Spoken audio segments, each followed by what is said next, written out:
Welcome back to the QX Financial Podcast.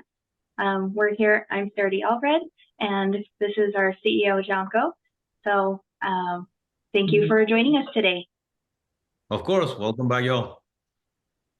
All right. So today we will be talking about taxes in retirement, specifically how taxes might apply to our Social Security earnings. So the first thing that we want to talk about is we know that about 40% of people who receive Social Security benefits have to pay income taxes on those benefits. So the first question I want to ask is, how do I know if I am going to be in that 40% that will need to think about taxation in retirement? That's a great question. And a lot of people think that Social Security benefits are tax-free and that once you retire and you don't have quote unquote work income, then you don't have to do a tax return ever again. You're done, right? But that's not really how it works. In reality, as you said, Shadi, a lot of people, almost half of all the people, have to pay income tax on the benefits they received. And then how do you know that? Well, as always, our disclosure is you should talk to a tax professional, but it's mostly based on income. And when we say income, we mean income as legally defined by the IRS. So, for example, a lot of retirees choose to continue to work even though they are getting benefits. Well, those wages are considered income. So if you start earning income over a certain threshold that we're going to talk about in a little bit here in the video, then those benefits become taxable.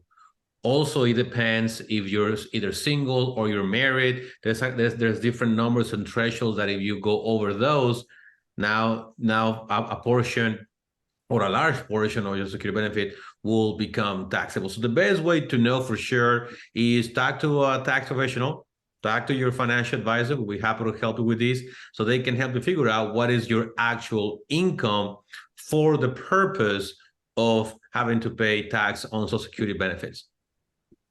Okay, great. So that leads into the next question. What do my earnings now have to do with my Social Security income? Do they just pay a flat rate to everyone, or what do my earnings now mean for my future?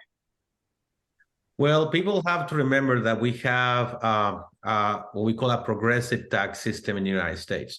And what that means is that the more you earn, the more you pay in taxes.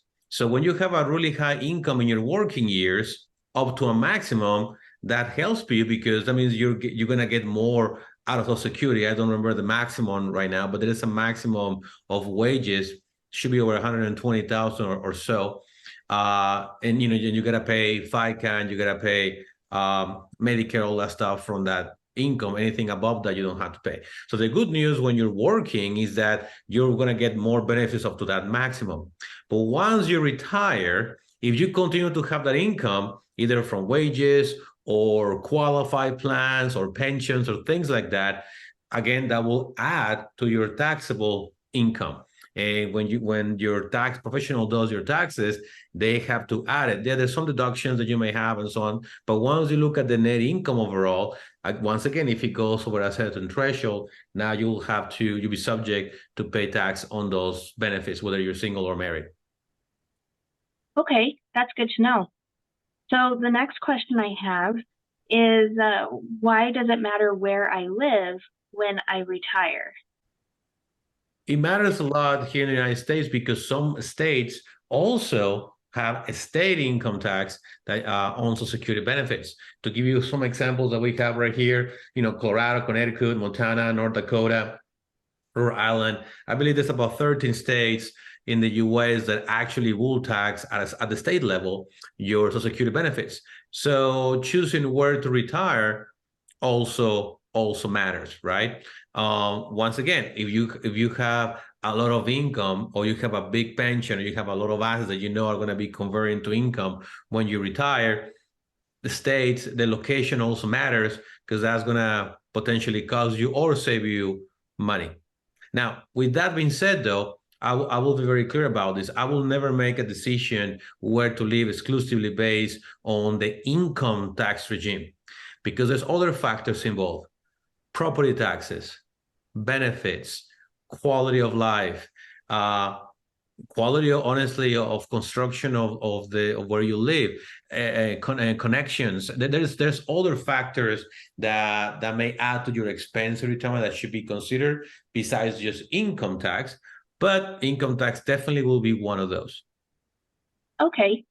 So if I decide after retirement to maybe move closer to the kids and their families, then I will need to make sure I understand the impact that that's going to have on my retirement income as well. Is that correct?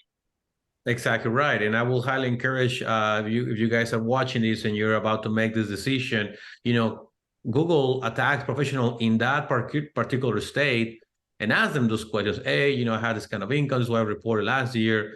What is my tax picture in that particular state, right? There might be some benefits that they're giving in some states that are not giving in others. To give one example, and once again, this is not advice. I'm not telling you to do this. Consult your tax professional. But there are some states that do not provide Medicaid. So that means that you may have to pay your Medicare premium because of, depending on your level of income. That could be, $2,000 to $3,000 a year. So that's just one example of how some states operate versus others. And then you have to make a decision on that.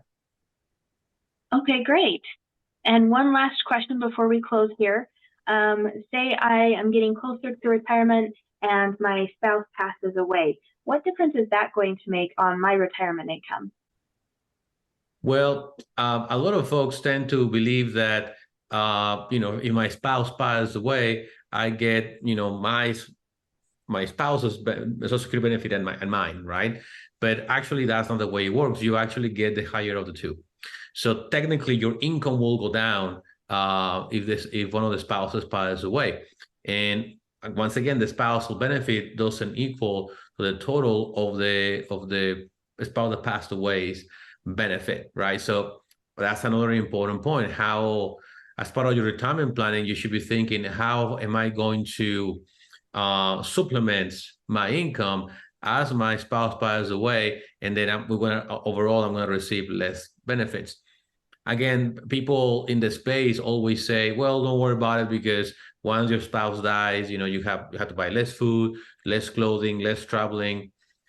That may or may not be true in my experience working with actual retirees. That's usually actually not the case. There's going to be a shortfall. So if you're thinking about this, to say, how can I prevent that or overcome that obstacle? That's why we are here, so we can help you do that. Okay, great. Well, thank you for answering our questions today.